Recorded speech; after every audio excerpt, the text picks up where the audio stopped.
I had never made a call to Diddy, really? Diddy had connections everywhere: politicians, billionaires, superstars, and rap legends. Even 50 Cent once stood by his side before their relationship collapsed and turned into open hostility. But in the entire industry, there was one artist who kept more distance than anyone else. One artist who never wanted anything to do with Diddy's world. Not in the 90s, not in the 2000s, not ever. That artist was Eminem. B-E-R, got so many essays. Wait, he didn't just spell the word rapper and leave out a P. That line from Fuel hits incredibly hard. But here's the key detail. By the time Eminem dropped it, he had already been taking jabs and firing direct shots at Diddy for years. When Eminem was just beginning his rap career, Diddy was already the most powerful businessman in hip-hop. BadBoyRecords was the dream label for almost every artist, but not for MarshallMathers. Eminem chose his own path, signing with Aftermath Records and teaming up with Dr. Dre. Together, they started making history. And even before fame, Eminem had already taken a shot at Puff back in 1996 on the track Paco Crazy. Bad boy on the case, cover your face, came into place, blowed and sprayed coffee with me. It was an early sign that Eminem wasn't afraid of industry giants. Around the same time, he also had tension with another feared figure, Suge Knight. As the head of Death Row Records, home to legends like Tupac, Snoop Dogg, and Dr. Dre, Suge was known as the boogeyman of hip-hop. He didn't just intimidate, he dominated, using fear, violence, and brutality to build his empire. They was not scared of Suge Knight.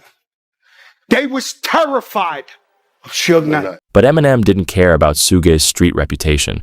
That became clear when Suge suddenly showed up with a crew of gang members on the set of 50 Cent's In Da Club. Outside. Suge's outside. Everybody like, he was running, dropping. So Suge came, he had some Mexican niggas. Now, we from New York. You ain't never seen a nigga with a tattoo on his forehead. 118th Street crew. I'm like, what the fuck? Instead of backing down, Eminem walked straight outside to confront Suge and his crew face to face. This is when I knew Eminem was real. He's like, I don't give a man.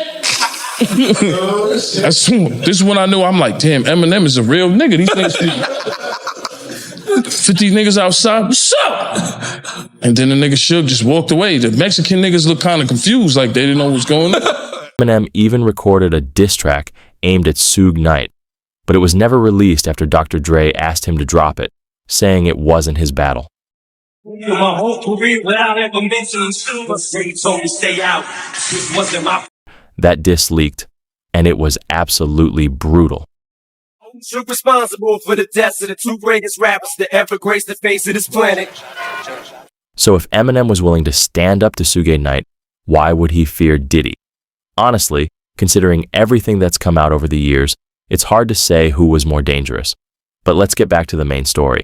Eminem continued dissing Diddy on the MarshallMathers LP in 2000. Because you love me, did y'all expect so much of me? You little groupie bitch, get off me, go fuck it. And if those lines weren't harsh enough, the one where Eminem mentions Diddy's then-girlfriend, Jennifer Lopez, was even darker. Sorry, Puff, but I don't give a fuck if this chick was my own mother. I'd still fuck with no one. Eminem followed it up with, I have a son and a new brother at the same time.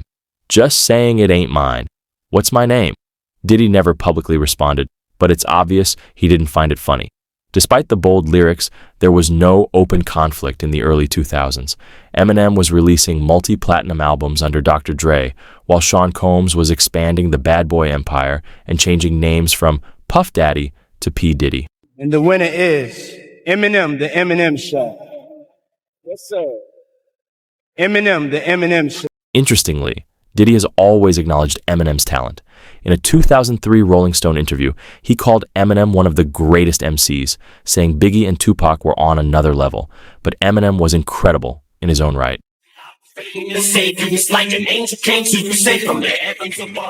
Their paths crossed indirectly through 50 Cent. Diddy showed interest in signing him, but backed out due to street conflicts.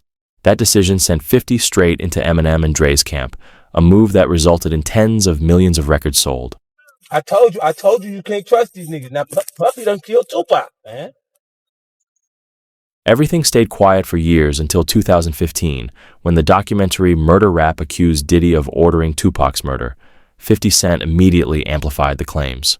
Kells, the day you put out a hit, the day Diddy admits that he put the hit out, they got pop kill, ah? Eminem followed up in 2018 on Kill Shot, referencing Diddy, but ending with, "I'm just playing, Diddy. You know I love you."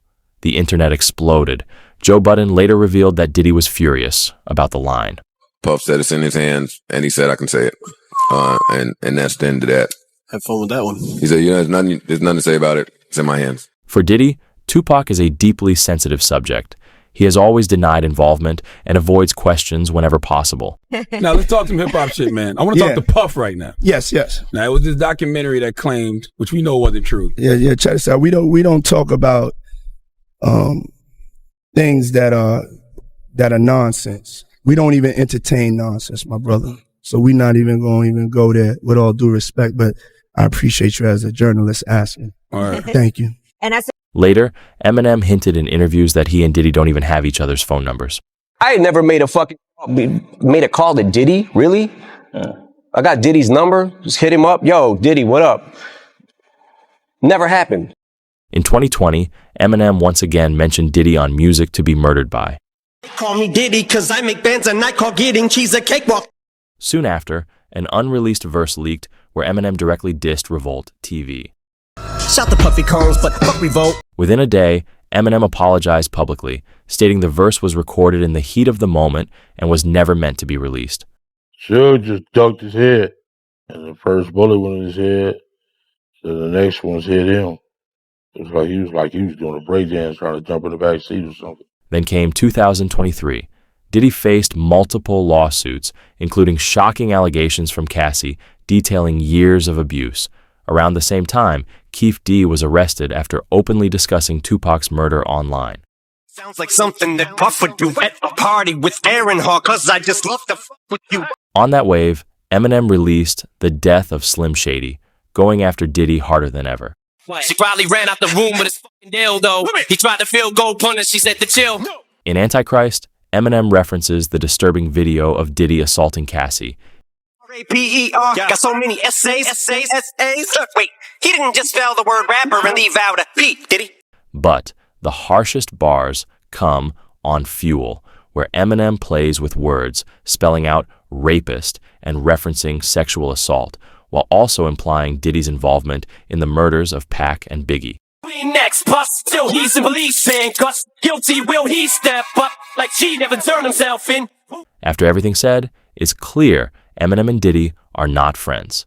Eminem stands firmly with 50 Cent and has never been afraid of anyone, Suge Knight or Diddy included. Like, subscribe, and check out the next video on why Diddy is accused.